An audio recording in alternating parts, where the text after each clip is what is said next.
राहता व साकुरी दोन्ही शहरांना जोडणारा पूल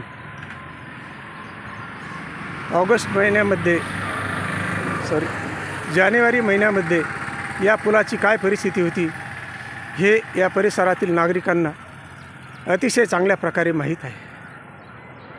आता उत्तरोत्तर या परिसरात स्वच्छतेत वाढ होत आहे, तथापि या परिसरामध्ये अद्यापही अनेक हॉटेल व्यावसायिक या परिसरातील नागरिक मोठ्या प्रमाणावर कचरा आणून टाकतात। माननीय उपजिल्हाधिकारी साहेब यांनी 1 मे रोजी तहसील कार्यालयामध्ये जी मीटिंग घेतली त्यामध्ये आम्ही हजर होतो। त्यामध्ये त्यांनी परिसरामध्ये स्वच्छता अभियान राबवण्याचे संकेत दिलेले आहे, परंतु आम्हाला असे वाटते की हे अभियान राबवायचं असेल तर ते खरोखर मनापासून राबवलं पाहिजे, लोकांच्या मनात बिंबवलं पाहिजे। लोकांना फक्त दंड करून शिक्षा करून चालणार नाही, यासाठी प्रबोधन करणं गरजेचं आहे, त्या सुविधा देणं गरजेचं आहे। जर तुम्ही नागरिकांना कचरा टाकू नका म्हणत असाल तर त्यांना घरातला कचरा डिस्पोजल करण्यासाठी त्यांना तुम्ही योग्य प्रमाणात योग्य वेळी गाड्यांची सुविधा पुरवा, ते निश्चितच कुठल्याही प्रकारचा कचरा टाकणार नाही।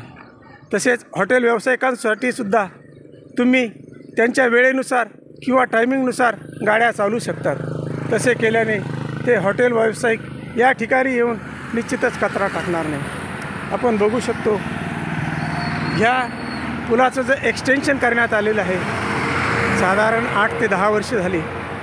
दोन्ही बाजूला साधारण 6 ते 8 फूट रुंदी या पुलाची वाढवण्यात आलेली आहे, परंतु ह्या पुलाची वाढ करण्यात आल्यानंतर या पुलावरती जी माती बसलेली होती त्या माती पाऊस झाला की पावसाच्या दिवसामध्ये अनेक लोकांच्या 2 व्हीलर 4 व्हीलर स्लिप होऊन अपघात होत होते, म्हणूनच ही माती काढण्याचा निश्चय करण्यात आलेला आहे।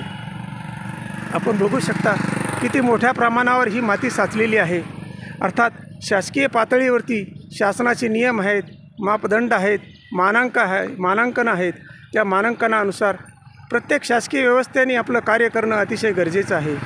हा रस्ता आता नाहीकडे अर्थात नॅशनल हायवे ऑथॉरिटी ऑफ इंडियाकडे वर्ग करण्यात आलेला आहे। या विभागातील अधिकाऱ्यांना वारंवार आठवण देऊनही या ठिकाणी त्यांनी माती काढण्याचं काम केलेलं नाही। या कामाकडे अधिकाऱ्यांनी लक्ष देणं अतिशय गरजेचं आहे।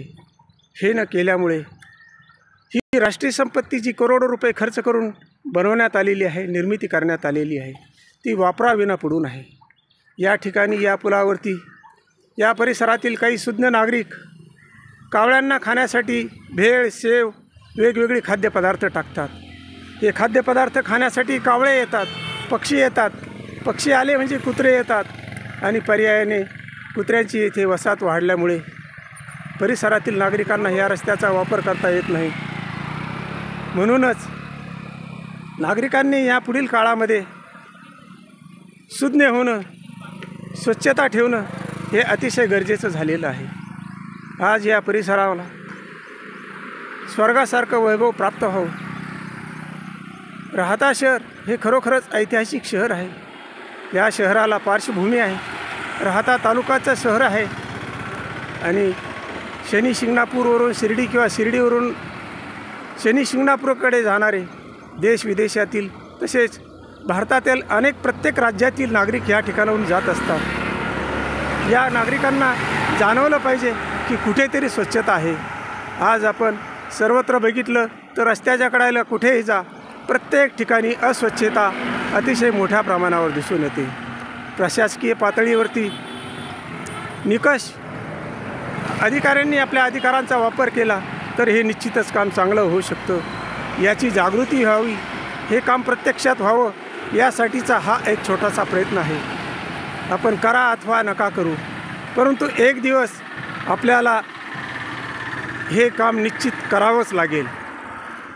आपण किती दिवस टाळू शकतात, आपण किती दिवस याकडे दुर्लक्ष करू शकतात, यावर आम्हीसुद्धा लक्ष ठेवून आहोत। आम्ही एक जबाबदार नागरिक आहोत, आम्ही देशभक्त नागरिक आहोत, याचा विसर आपण पडून देऊ नका। आम्ही गर्वाने सांगतो आम्ही सैनिक आहोत, आम्हाला आमचा देश अतिशय स्वच्छ सुंदर हवा आहे। आम्हाला आमचं गाव स्वच्छ सुंदर हवं आहे. प्रत्येक ठिकाणी स्वच्छता सुंदरता ही अतिशय महत्त्वाची आहे. लोकसंख्या वाढ हे काही ह्या वाईटाचं कारण नाही, ही संधी आहे. प्रत्येकाने आपल्यामध्ये चांगल्या गुणांची वाढ केली पाहिजे, चांगल्या गोष्टी केल्या पाहिजे, तरच ही स्वच्छता आपल्याला बघायला मिळू शकेल.